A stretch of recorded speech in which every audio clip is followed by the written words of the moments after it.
विभाजन विभीषिका यह कार्यक्रम आप सभी के लिए आयोजित किया गया है। यह कोई कार्यक्रम नहीं है।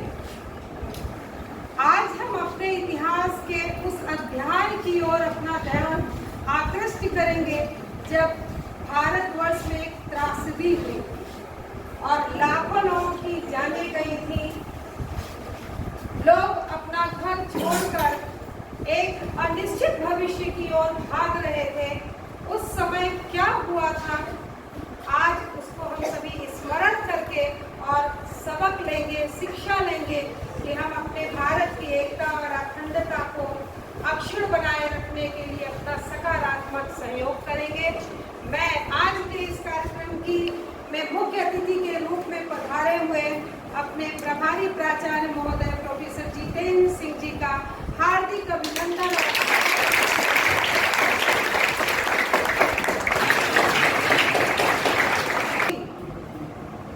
डॉक्टर मिश्रा जी से आग्रह करती हूँ कि हमारी मुख्य नियंता महोदया को इस बुके भेंट कर उनका स्वागत करें। कड़ी में मैं आमंत्रित करती हूँ जो हमारे एनसीसी के प्रभारी हैं और हमेशा महाविद्यालय को एक नई दिशा देने में तत्पर रहते हैं, डॉक्टर अमित शुक्ला जी। आप जंतु विज्ञान के विभागाध्यक्ष प्रोफेसर अरविंद कुमार शर्मा। कड़ी में मैं अमित द्विवेदी जी से आग्रह करती हूँ कि बीएड विभाग से आई, आज सभी डायरेक्ट लोग ही हमारे बीच में हैं, डॉक्टर चमन कौर जी का।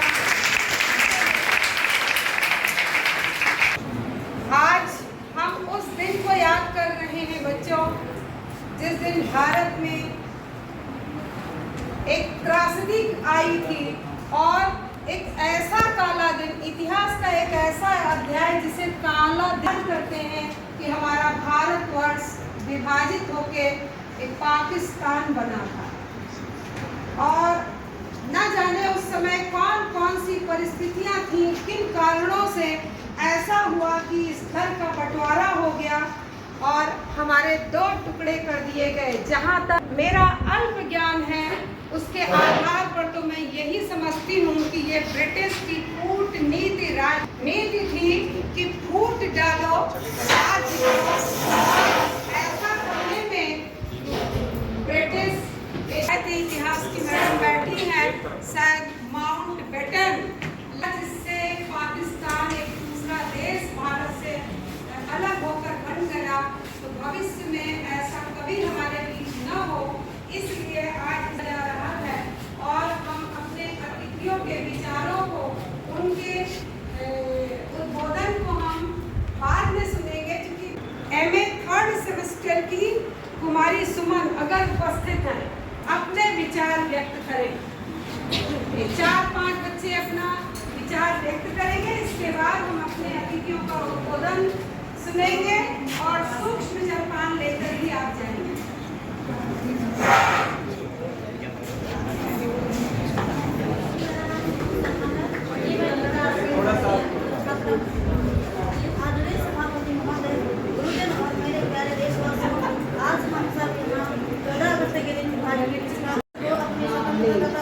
स्वतंत्रता का जश्न मनाते हैं, तो उससे ठीक एक दिन पहले यानी 14 अगस्त का दिन हमारे इतिहास के सबसे बड़े दर्द और आंसुओं का याद दिलाता है।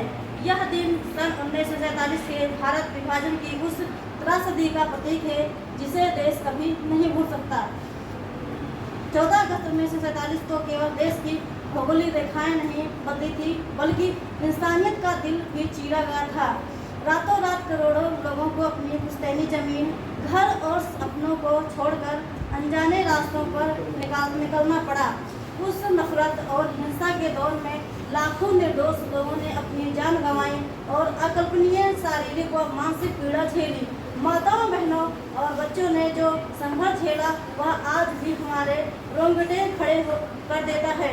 उन सभी हुतात्माओं और निर्दोष नागरिकों को नमन करना जिन्होंने विभाजन के समय अपनों को खोया या बलिदान दिया।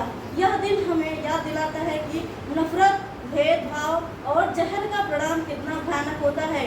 यह सिखाता है कि देश की एकता, अखंडता और भाईचारा हमारी सबसे बड़ी ताकत है, जिसकी रक्षा कीमत पर करनी चाहिए। आइए आज के इस गंभीर अवसर पर हम सब मिलकर एक संकल्प लें कि हम देश में को कामयाब नहीं होने देंगे जो समाज को बांटने का प्रयास करे। मैं आमंत्रित करती हूँ Nayan Shukla, BA 5th semester, Ayushi Shukla, Patel है, आदरणीय मंचा सिंह और यहाँ उपस्थित सभी विद्वान साथियों को मेरा हार्दिक अभिनंदन। आज मुझे इस महत्वपूर्ण विचार गोष्ठी में अपने का मौका मिला, इसके लिए मैं सबका धन्यवाद करती हूँ। आज की हमारी यह गोष्ठी एक बहुत ही गंभीर और जरूरी विषय पर हो रही है। हमें मिलकर यह सोचना होगा कि हम इस समाज का समस्या का सही समाधान कैसे निकाल सकते हैं। केवल बातें करने से बदलाव नहीं आएगा, हमें जमीन पर भी करना होगा। युवाओं और समाज के हर वर्ग को आगे आकर इसमें अपना योगदान देना चाहिए। जय हिंद, जय भारत। इसी क्रम में मैं आमंत्रित करती हूँ Shiv Pratap, BSc 1st semester.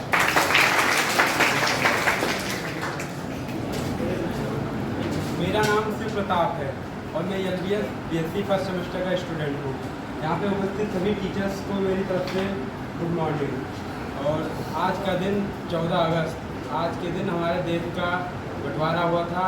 आज के ही दिन पाकिस्तान और हिंदुस्तान 2 देश बने थे।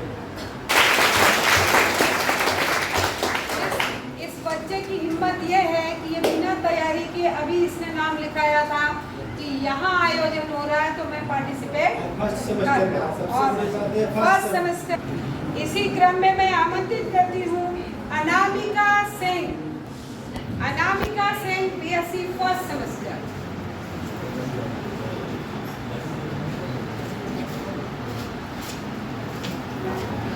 Good morning, my dear respected teacher and ma'am and my all friends. मैं आज यहाँ पर विभाजन विभीषिका दिवस के बारे में कुछ अपने विचार को प्रस्तुत करना चाहती हूँ, जिसमें ये है विभाजन विभीषिका का मतलब, जैसे कि कुछ लोग यहाँ पर अभी तक जानते नहीं होंगे, मैंने भी यहाँ पर पहली बार ही सुना है, जिसमें मुझे आज ही पता चला है कि विभाजन विभीषिका मतलब हमारे देशों का बंटवारा हो गया था, जिसमें केवल एक देश का ही बंटवारा नहीं, जबकि वहाँ के एक दिलों, रिश्तों और संस्कार, संघर्ष, बहुत सी चीज़ों का बंटवारा हो गया, जिसमें काफ़ी लोगों ने लगभग अपना घर छोड़कर, अपने समाज को छोड़कर पता नहीं कहाँ जाना पड़ा, जहाँ उनके भविष्य को किसी ने सोच भी नहीं रखा होगा कि हम कहाँ जाने वाले हैं, और जान को गवा दिया है। और आज का ये दिन प्रधानमंत्री नरेंद्र मोदी जी द्वारा 2021 में घोषित कर दिया गया कि 14 अगस्त को हम विभाजन विभीषिका के दिवस में मनाएंगे। हमारा ये संघर्ष रहना चाहिए कि हम आने वाले भविष्य में अपने प्रेम और राष्ट्र को इस तरीके से संकल्प लें कि कभी भी हमें शांति की भावना इसमें अपरिचित ना लगे। हमेशा हमें शांति और प्रेम की भावना बनाए रखनी चाहिए। कभी भी हमें अपूर्ण व्यवहार नहीं करना चाहिए। सदैव हमें ये सोचना चाहिए कि हमारे विचार और संस्कार हमें क्या सिखाते हैं, ना कि चुंगली की धार इतनी तेज होती है कि वो खून के रिश्तों को भी काट कर अलग कर देती है। इसीलिए हमें ये हमेशा सोचना चाहिए कि हमारे जो आगे आने वाला भविष्य है उसमें हम कितना सब कुछ सह चुके हैं और कितने लोगों ने इस भविष्य के लिए कितना सब कुछ अपना गवा दिया है। इसी विचार के साथ मैं आज ये कहना चाहूँगी कि हमें अपने बारे में जो सोचना चाहिए वो एकदम उचित और अनुसार सोचना चाहिए और हमेशा शांति और प्रेम की भावना से ही अपने विचार को आगे बढ़ाना चाहिए। जय हिंद, जय भारत। अनामिका सिंह ने आज BSc 1st सेमेस्टर में अपनी एक पहचान बना लिया है। बहुत मैं अंतिम प्रतिभागी के रूप में MSc की छात्रा अनुपा यादव जी को आमंत्रित करती हूँ, आप आएँ और इस विषय पर अपने विचार रखें।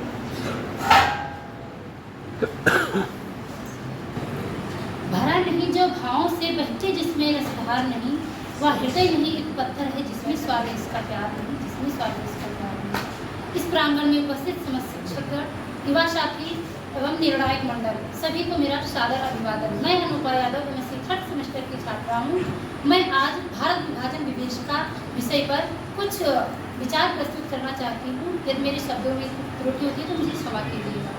भारत विभाजन विभीषिका हमारे देश के प्रधानमंत्री माननीय नरेंद्र मोदी जी ने 2021 में युवाओं को अपने अतीत के बारे में याद दिलाने के लिए, हमेशा इतिहास को याद रखने के लिए ये विचार हमेशा याद दिलाने के लिए इस निर्णय को प्रस्तुत किया और बताया कि लेखक कृष्णानंद जी थे।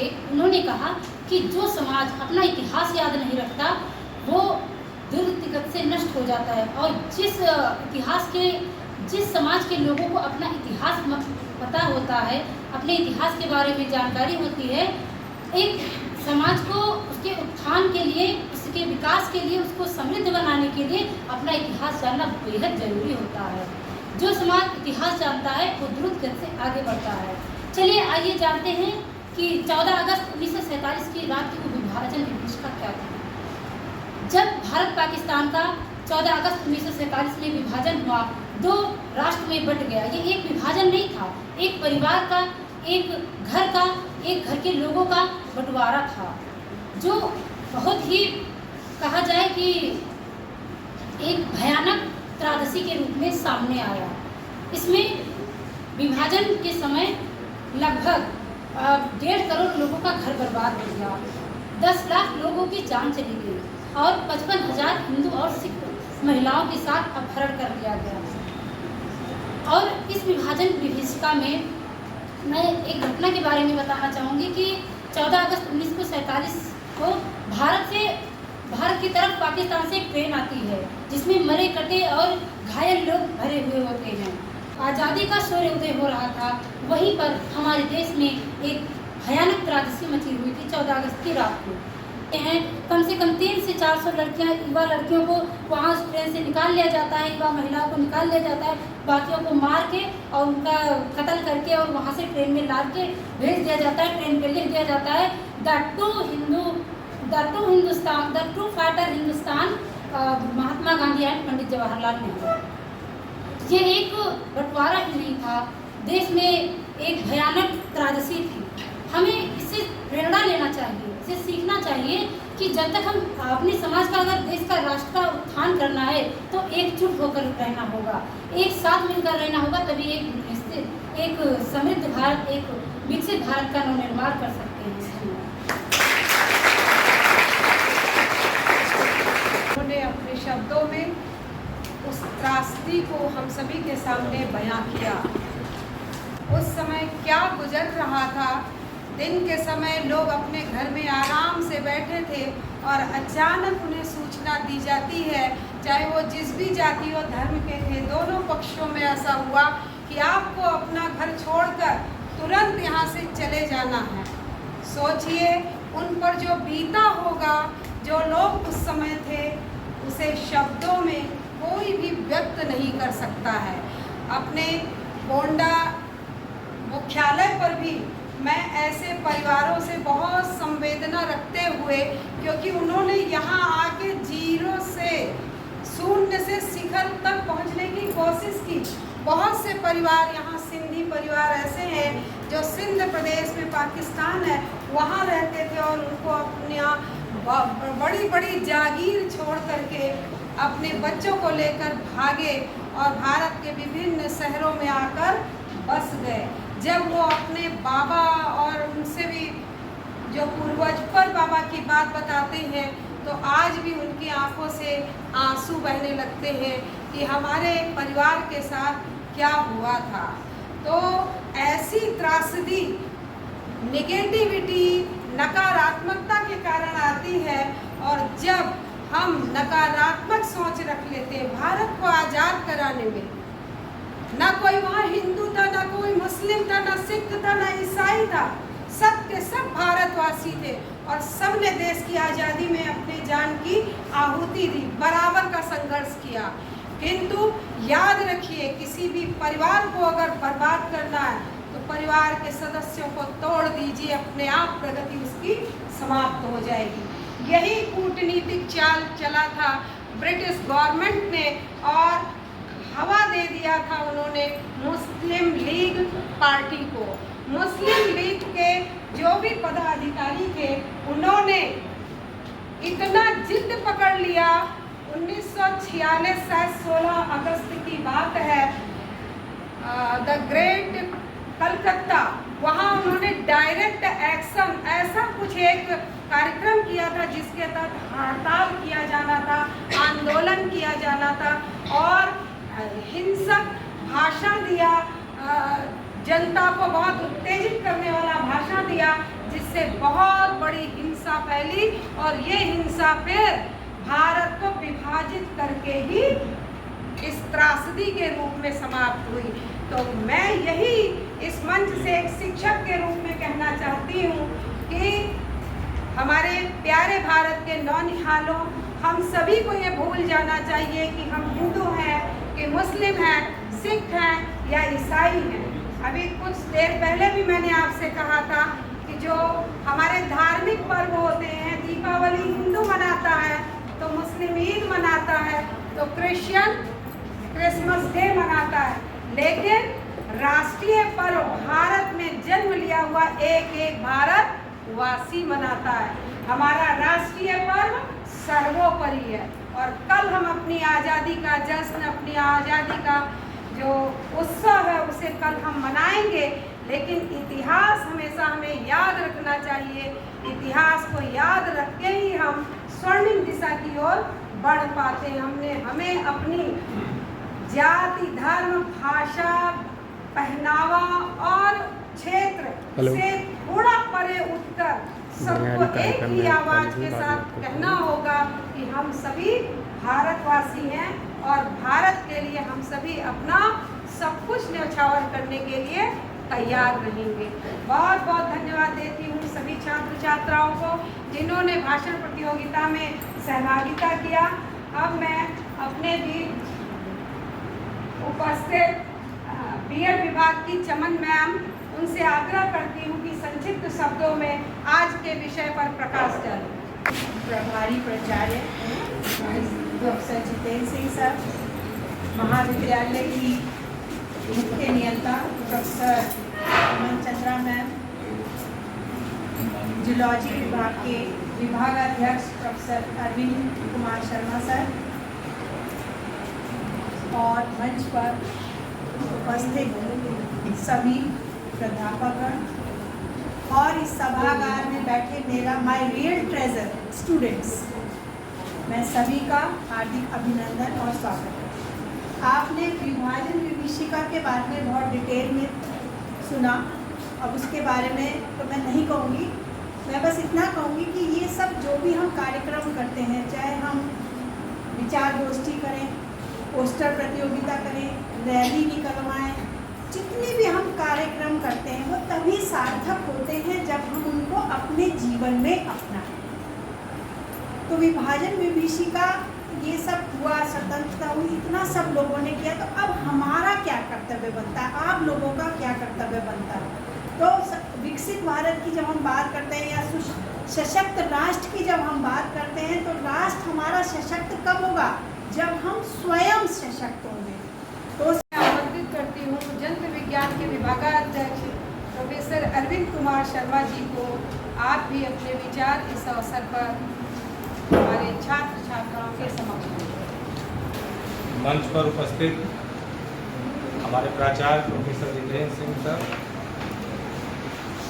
हमारे महाविद्यालय की चीफ प्रोफेसर प्रोफेसर अमन चंद्रा मैडम, वनस्पति विज्ञान की विभागाध्यक्ष डॉक्टर रेखा शर्मा, बीएड से हमारे बीच आई और समारोह समिति की सदस्य चमन कौर मैम, रिंगल यादव, कृष्णकांत जी, प्रियंका जी, अमित दुबे और मिलिट्री साइंस विभाग से हमारे बीच उपस्थित एनसीसी के प्रभारी अमित शुक्ला जी, रेंजर रोवर के प्रभारी केमिस्ट्री के प्रवक्ता हमारे बीच डॉक्टर मनोज मिश्रा जी और प्यारे बच्चों, जैसा कि कार्यक्रम है ये विभाजन विभीषिका स्मृति दिवस, और अनामिका ने बताया आपको कि 2021 में ये पहली बार शुरू हुआ, सिर्फ अपने इतिहास को जानने और समझने के लिए।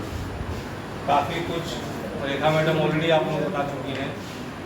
मैं छोटी सी बात में इतना बताना चाहूँगा कि उस समय सभी ने बहुत ज़्यादा दर्द झेला, जो इस देश से पाकिस्तान गए और जो पाकिस्तान से इस तरफ आए, क्योंकि अचानक अगर ये कह दिया जाए कि आपको ये घर छोड़कर जाना है तो आदमी अपने संग क्या ले जा सकता है?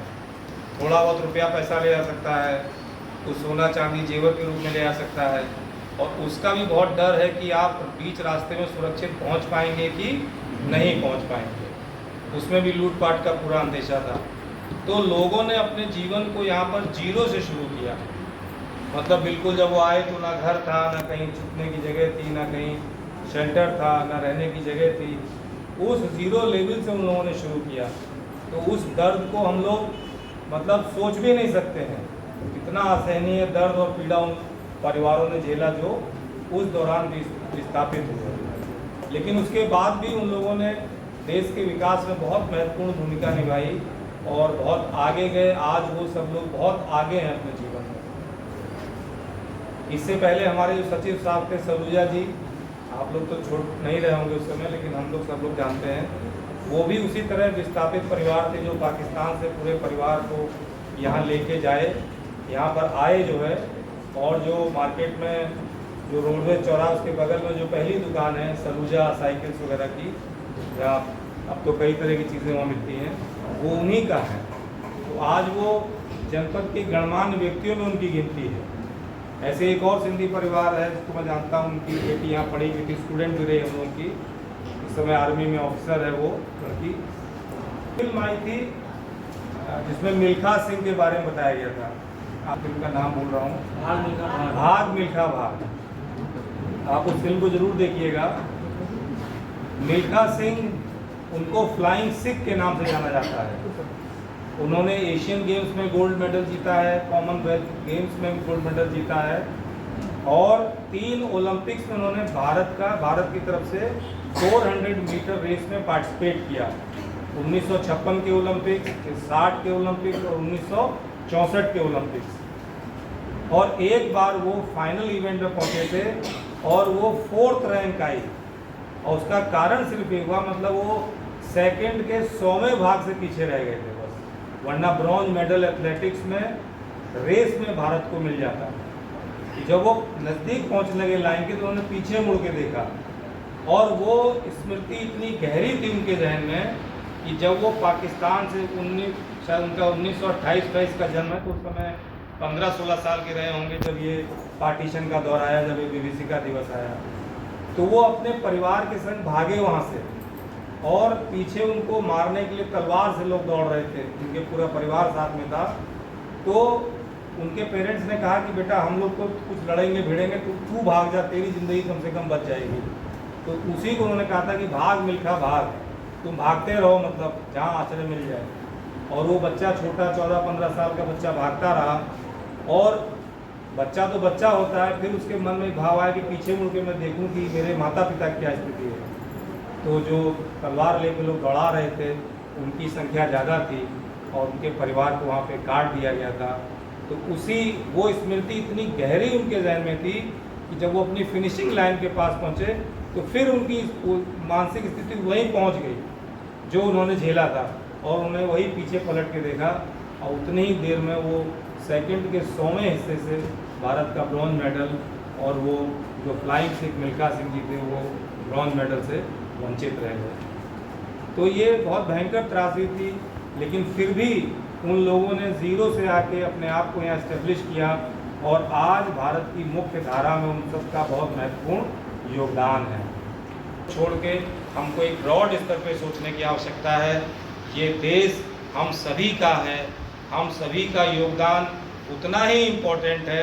अगर हम 140 करोड़ हैं तो हमको अपने हिस्से का 1/140 करोड़ योगदान इस देश के विकास में देना है, तभी हमारे आज का कार्यक्रम सफल होगा। और जो हमारे आदरणीय प्रधानमंत्री नरेंद्र मोदी जी का सपना है कि हम 2047 तक एक विकसित राष्ट्र के रूप में उभरें, दुनिया के देशों में हमारे विकसित राष्ट्र के रूप में हम जाने जाएं, इसके लिए हम सबको अपना अपना योगदान देना है, अपना विकास करना है। यदि हम अपना स्वयं का विकास करेंगे तो हमारे समाज का विकास होगा, हमारे ज़िले का विकास होगा, हमारे प्रदेश का विकास होगा, और हमारे राष्ट्र का विकास होगा।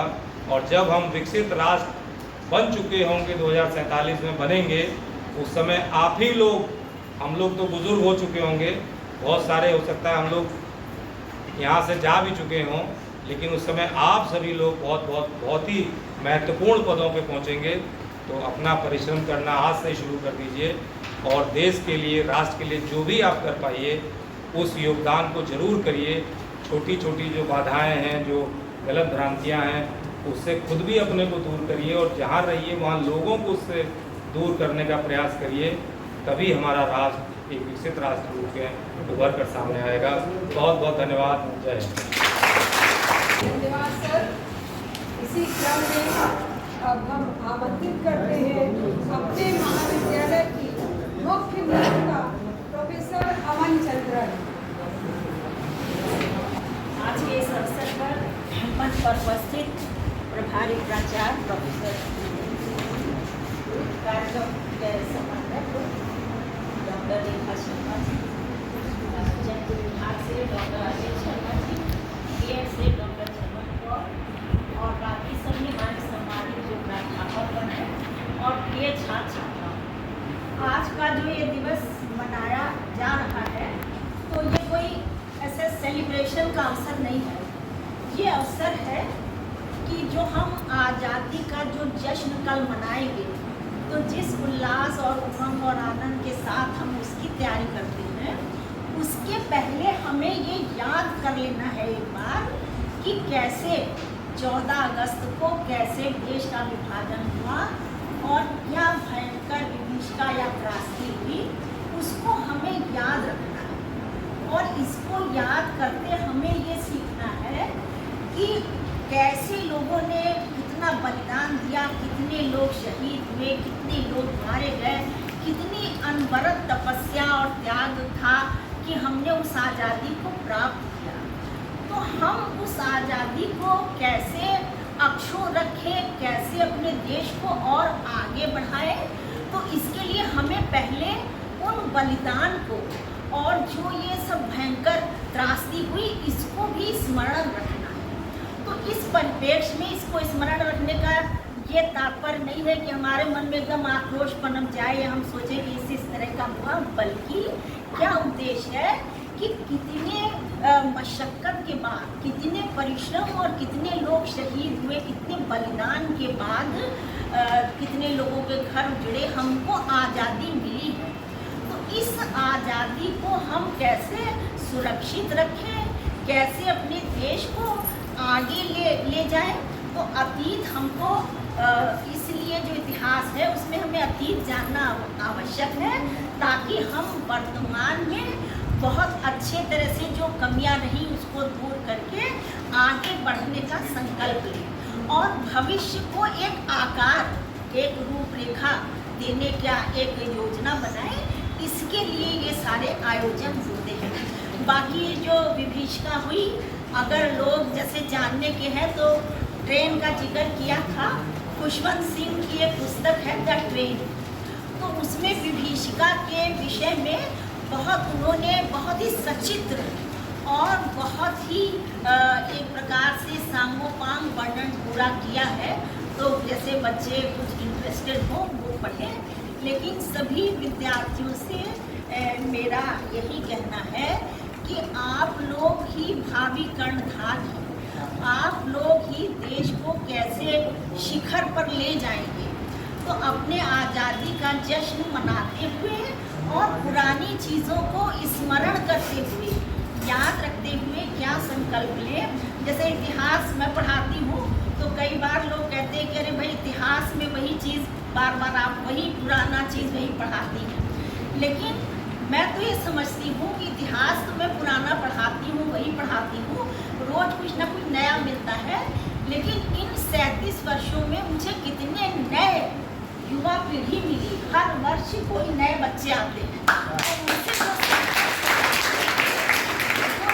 जनरेशन है उससे हम क्या सीखते हैं, उसको हम क्या सिखा सकते हैं, वो अब किस दौर में है, पहला दौर कैसा था, तो एक तादात्म्य स्थापित होता है।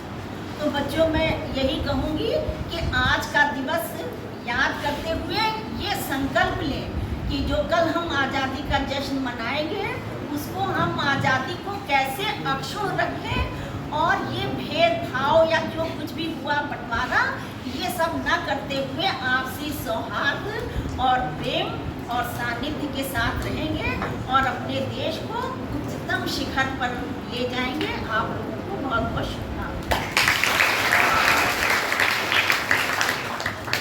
बहुत बहुत धन्यवाद प्रोफेसर अरुण चंद्रा जी। अब हम अपने आज के मुख्य अतिथि अपने प्राचार्य जी का उद्बोधन सुनेंगे और मार्गदर्शन लेंगे कि आगे हम जीवन में किस तरह सकारात्मक की ओर बढ़ते हुए राष्ट्र को उन्नति के कितने लोगों को पता था कि 14 अगस्त को कुछ ऐसा हुआ होगा? इस ईमानदारी से बताइएगा, कितने लोग जानते थे आज ये कार्यक्रम के बाद में कि 14 अगस्त को जब 1947 की वो रात रही होगी, जब ये हुआ होगा कि देश आज़ाद हो चुका है और ये साथ में ये हुआ होगा कि कुछ लोग यहाँ से वहाँ जा रहे हैं, कुछ लोग वहाँ से यहाँ आ रहे हैं। कितने लोग पता था? तो 2-3 लोग हाथ उठा रहे हैं। इसका मतलब आज का एक कार्यक्रम होना जरूरी था। पढ़ाई के साथ साथ में कार्यक्रम होना जरूरी था। जब भी महाविद्यालय में इस तरह के कार्यक्रम आयोजित हों तो आप ये बात समझिए कि ये हमारा इस कार्यक्रम में जाना हमारे विषय से संबंधित नहीं है। वो आपकी जानकारी के लिए आपसे भविष्य में कोई पूछेगा भाई विवेचिका दिवस क्या होता है, विवेचिका की याद करने की क्या जरूरत है, और फिर ये जब 2021 में शुरू हुआ कि हम इसको मनाएंगे, इसको एक स्मृति के रूप मनाएंगे। क्या कभी कोई बंटवारा हुआ हो, मार काट हुई हो, लोग जला दिए गए हों, लोगों के घर लूट लिए गए हों? इस तरह की चीज को याद करने की जरूरत है, इस चीज को भूलने की जरूरत है? बताइए। याद करने की जरूरत है। याद करने की जरूरत है कि आज देश में फिर इस तरह की कुछ ताकतें उत्पन्न हो रही हैं जो देश को विभाजन की दिशा में ले जाने का प्रयास कर रहे हैं। इसलिए याद करने की जरूरत है कि विभाजन के बाद में जो देश हमसे अलग हुआ उसकी स्थिति क्या है, विभाजन के बाद जो हम हैं हमारी स्थिति क्या है। आज 1947 में देश के आज़ाद होने के बाद 2026 में हमारी स्थिति में जब 79वां साल हम मनाने जा रहे हैं और उनकी स्थिति में दोनों में कितना फर्क है। तो ये बच्चों में आपसे यही बात कर रहा था कि हमेशा कुछ भी गलत हुआ है, कुछ भी ऐसी चीज़ें हुई हैं तो उनको याद रखने की ज़रूरत है। और इस कार्यक्रम से पहले अगर आपको नहीं पता तो आज कम से कम पता चल हो गया कि 14 अगस्त को क्या हुआ होगा। इस कार्यक्रम जो हमारे महाविद्यालय लाल बहादुर शास्त्री डिग्री कॉलेज गोंडा द्वारा आयोजित विभाजन विवेचिका स्मृति दिवस की विचार गोष्ठी में मंच पर उपस्थित महाविद्यालय की वरिष्ठतम प्राध्यापिका बहन प्रोफेसर अमन चंद्रा जी, मंच पर उपस्थित जंतु विज्ञान के विभाग प्रभारी प्रोफेसर अरविंद कुमार शर्मा जी, कार्यक्रम का संचालन कर रही और समारोह समिति की सह संयोजिका डॉक्टर रेखा शर्मा जी, बीएड विभाग की असिस्टेंट प्रोफेसर और राष्ट्रीय सेवा योजना की कार्यक्रमाधिकारी डॉक्टर चमन कौर जी, हमारी समारोह समिति के सम्मानित सदस्य, प्लेसमेंट सेल के इंचार्ज, रूरल रेंजर्स के इंचार्ज, और मैं तो ये कहूँगा कि जो मैं नाम लेने जा रहा हूँ वो न हो तो मेरा कोई कार्यक्रम सफल होगा ही। डॉक्टर मनोज कुमार मिश्रा जी, हमारे एनसीसी के युवा साथी, एनसीसी प्रभारी doctor Amit Kumar Shukla ji, doctor Priyanka Srivastava ji, doctor कृष्णवंत Tripathi ji, doctor twinkle जी, डॉक्टर अमित दुबे जी, और ये कार्यक्रम को जन जन तक पहुंचाने वाले रिंकू जी, नाश्ता वास्ता देर है रामचंद्र जी भी, और प्यारे छात्र छात्राओं। ये मंच पर अभी हमारी बड़ी बहन कह रही थी कि हमारे पास हर साल नए नए बच्चे आते हैं, नए नए युवा साथी आते हैं। इन 37वां साल हमको भी चल रहा है और बहन जी का भी 45वां साल चल रहा होगा।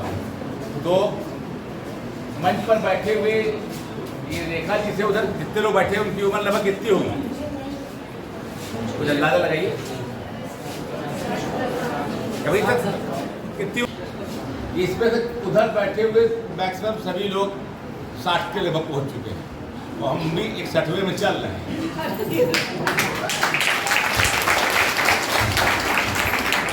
उम्र कम लगने का कारण जानते क्या है? क्योंकि हम हमेशा युवाओं के साथ रहते हैं और वो युवा आप हैं। जब हम जिनके बीच में रहेंगे वो युवा रहेंगे तो हम अपने आप युवा रहेंगे। तो मेरे युवा साथियों, मेरे प्यारे महाविद्यालय के छात्र छात्राओं, आज हम विभाजन विविधता स्मृति दिवस के अवसर पर एकत्रित हुए। यह दिवस हमें भारत के विभाजन के दौरान घटित उन पीड़ादायक घटनाओं, विस्थापन, संघर्ष और अपार मानवीय शक्ति की स्मृति दिलाता है। बहुत मानवीय शक्ति थी जो लोग रहे होंगे, हमारा तो सबको बोलने नहीं, हमारे रूम में खड़े हुए जिन लोगों ने इस राजनीति को घेरा होगा उनके ऊपर क्या बीती होगी। विभाजन केवल देश की सीमाओं का बंटवारा नहीं हुआ, बल्कि लाखों परिवारों के जीवन में आई ऐसी त्रासदी थी जिसने उनके घर, उनके रिश्ते और उनके जीवन की दिशा बदल दी। असंख्य लोगों ने अपना घर कठिन परिस्थितियों में नए जीवन की शुरुआत की। जैसे हमारी बहन हमारी गोंडा में जैसे सिंधी परिवार है, जब वो आए होंगे यहाँ पर तो कुछ भी तो नहीं होगा उनके पास, कैसे उन्होंने जीवन की शुरुआत की होगी। देश के प्रधानमंत्री द्वारा इस दिवस को मनाने की वजह से एक ही उद्देश्य है कि किसी के प्रति अब भविष्य में द्वेष उत्पन्न हो, बल्कि इतिहास को सीख लेकर, इतिहास से सीखना चाहिए। हमको 14 अगस्त की रात से सीखना चाहिए कि मानवता, शांति, एकता और सद्भाव को मजबूत करना है। हमें यह संकल्प लेना है कि धर्म, जात, भाषा और क्षेत्र के आधार पर जो इस समय पूरे देश को पीछे ले जाने की साजिश चल रही है, उसको दूर करते हुए हम देश में विभाजन की स्थिति नहीं आने देंगे। मैं इस अवसर पर सभी उन ज्ञात और अज्ञात लोगों के प्रति श्रद्धांजलि अर्पित करता हूँ जिन्होंने इस त्रासदी में अपने प्राण गंवाए थे, जिन्होंने इस विभाजन की विभिन्नता को सहन किया था। और इस अवसर पर हम आज संकल्प लेंगे और हम सब लोग अपने स्थान पे खड़े हो जाएंगे और दाहिना हाथ आगे करेंगे। विभाजन विभीषिका की त्रासदी, विभाजन विभीषिका की त्रासदी को याद रखते हुए संकल्प लेते हैं हम कभी भी धर्म, जाति, भाषा एवं क्षेत्र के आधार पर भेदभाव नहीं करेंगे। हम देश की एकता, अखंडता को सदैव बनाए रखेंगे। हम देश की सुरक्षा, प्रगति के लिए निष्ठा के साथ अपने कर्तव्यों का करेंगे। जय हिंद, भारत माता की, भारत माता की, वंदे मातरम, वंदे मातरम।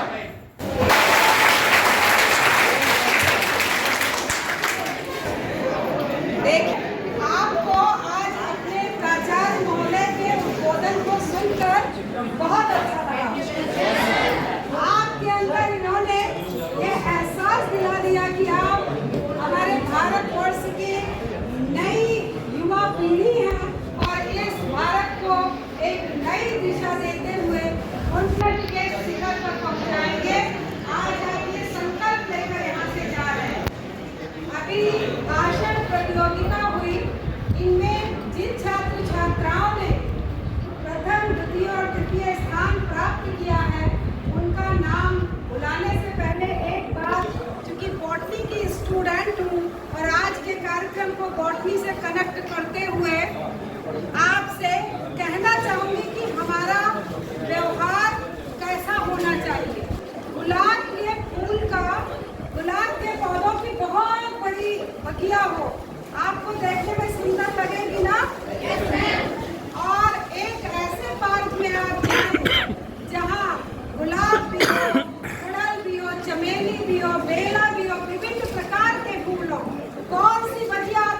आकर्षित करेगी ज्यादा?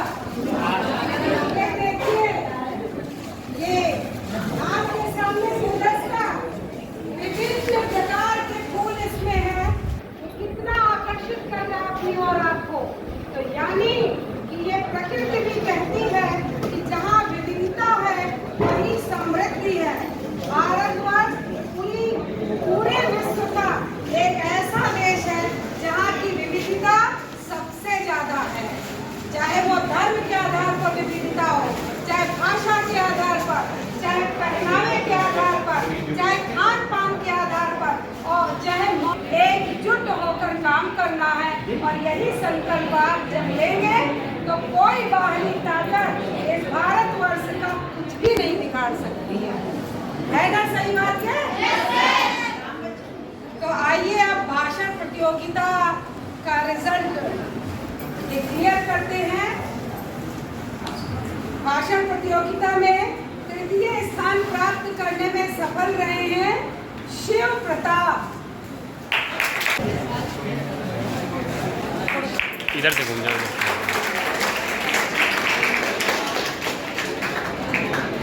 द्वितीय स्थान प्राप्त करने में सफल रही हैं MSc 3rd सेमेस्टर की छात्रा कुमारी अनुपा यादव।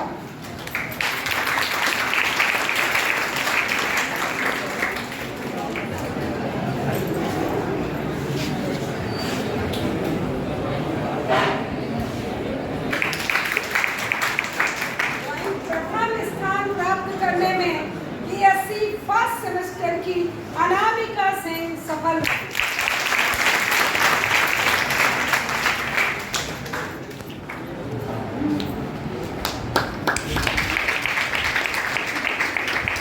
प्राइज मिलना है, उसके साथ में इवेंटो मिलना है। इसको सबको एक साथ में जब हम करेंगे तो हमारे पास तब तक क्या हो जाएगा कि 100 से 150 से 200 बच्चे ऐसे होंगे जो इस प्राइज को प्राप्त कर रहे होंगे। महाविद्यालय की स्थापना में एक बहुत अच्छा दिखेगा कि हाँ, हमारे इतने बच्चों ने भाग किया है। कार्यक्रम जितना भी आज से कार्यक्रम होगा, मैंने आज से इसका वो किया है कि विवेचिका दिवस के उसके अवसर पर ही शुरू कर दिया कि आज से जितने भी कार्यक्रम महाविद्यालय में सबके 1st, 2nd, 3rd के जो संयोजक होंगे वो लोग संयोजक का मैं भी बना दूंगा, मैनेज कर दूंगा उसको कैसे क्या होना है। वो लोग जाके वहाँ पर नोट कराएंगे अपने बच्चों का और उस तिथि को 2 अक्टूबर को उनको बुलाएंगे। ये हमारी अध्यक्ष महोदय आएंगे, जब उद्घाटन के अवसर उन्होंने कहा है तो बहुत बृहद तरीके मनाना है। हम महाविद्यालय के मुख्य पर्सन में पंडाल भी लगा गए। आप लोग महाविद्यालय के मुख्य पर्सन गए हैं? सावित्री की प्रतिमा आज सजावट देखी, रात को जो है जो लाइटिंग हुई है कॉलेज की, आज कैंपस की होगी, आज BED वाले कैंपस की हो जाएगी, दोनों कैंपस का हो जाएगा। तिरंगा से पूरा सजा हुआ कॉलेज हमारा है। और मैं इस अवसर आज आप सबको, अपने सारे विद्यार्थियों को, कल महाविद्यालय में 15 अगस्त के अवसर पर, स्वतंत्रता दिवस के अवसर पर आयोजित होने वाले झंडारोहण के कार्यक्रम में आप सबको आमंत्रित करता हूं।